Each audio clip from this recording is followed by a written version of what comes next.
Today's experiments are all about air. So before we start, I want to tell you a little bit about what air is. Air is all around us. We can't see it, we can't taste it, we can't smell it, but we can feel it and we can see its effects. We can feel it on a windy day. We feel the wind rushing at us.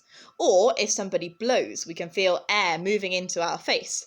If we use a hairdryer, we feel air being used to dry our hair. We can feel it blowing on our head. We can see the trees moving on a windy day, and we can see things blowing about. That's all because of air. We can also do this. Take your hand and move it like this.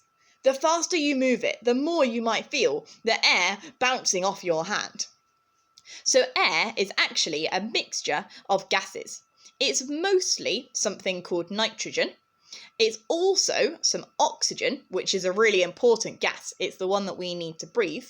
And then there's also a few other gases, just very small amounts of other gases. There's things called noble gases that don't react with anything else, like helium. That's a noble gas.